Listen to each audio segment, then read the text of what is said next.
અમુક નેતાઓના નેતૃત્વના વિડીયો જોયા, એમને એવું કીધું બહારથી આવેલા લોકો અહીંયા આવીને ગુમરાહ કરે છે. બહારથી લોકો ત્યારે આવવું જોઈએ તમે માઈક આંગલા થઈ ગયા. અમરેલી જિલ્લાના રાજુલા તાલુકાના ધારેશ્વર ગામ ખાતે 13 ગામ પગલા સમિતિની ખેડૂત સભાનું આયોજન કરવામાં આવ્યું હતું.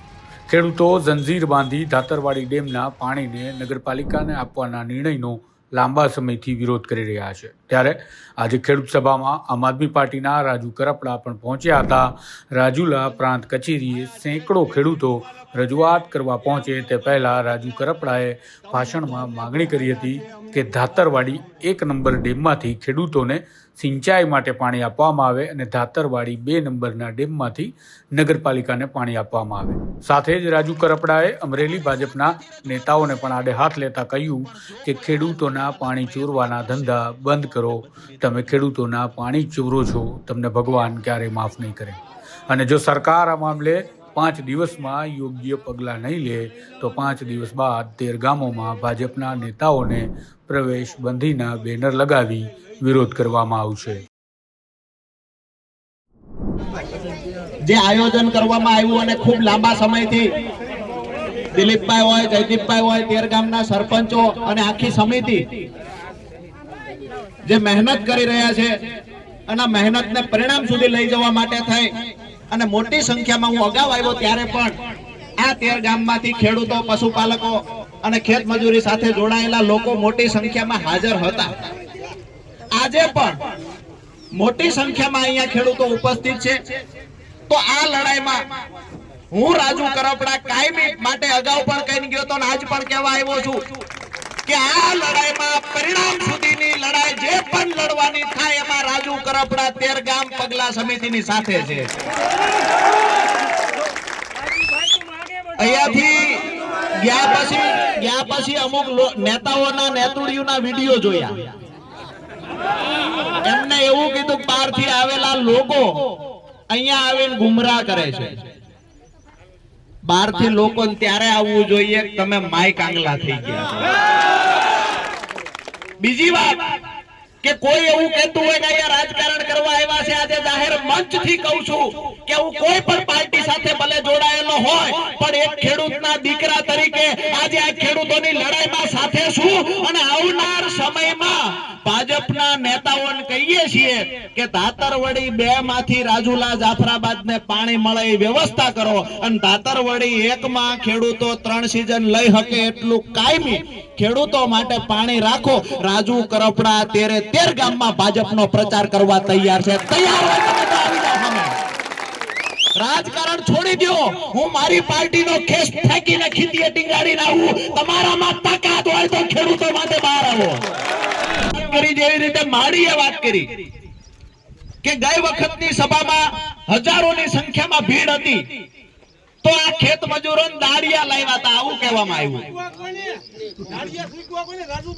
આજે અમારી માળીએ કીધું અહીંયા કે જો તમારામાં માણસ ઓળખવાની તાકાત હોય, જો તમે ખેડૂતોને ઓળખી શકતા હોય, જગતનો બાપ કોણ હોય ને કેવો હોય તમારે જોવો હોય તો એક વખત અહીંયા આવી જાવ, અમે તમને બતાવીએ જગતનો બાપ કોને કહેવાય ને જગતની માં કોણ છે.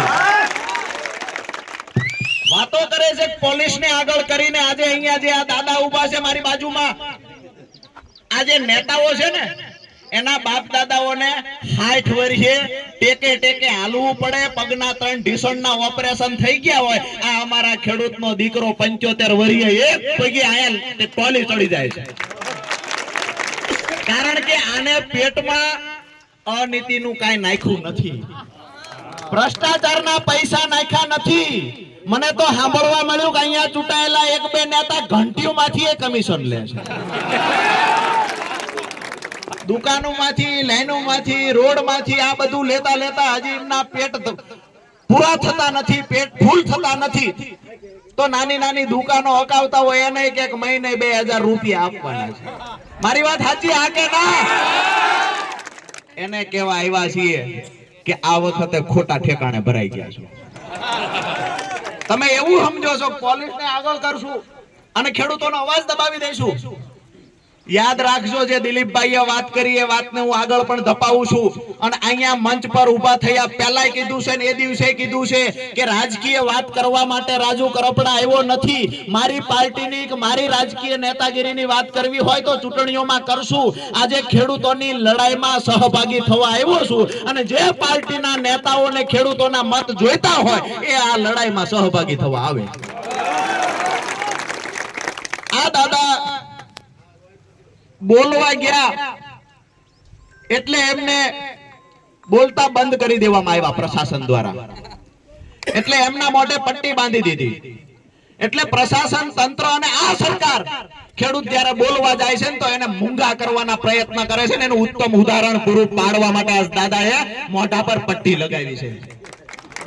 કહેવામાં આવે છે ખેડૂત પ્રધાન દેશ, કહેવામાં આવે છે કે અર્થવ્યવસ્થામાં મોટો એવો ફાળો ખેડૂતોનો છે, પણ આ જગતના બાપનું બિરુદ જેને મળ્યું છે એ જગતનો બાપ આજે પાણી માટે આઝાદીના 77 વર્ષ પછી ભીખ માંગે છે.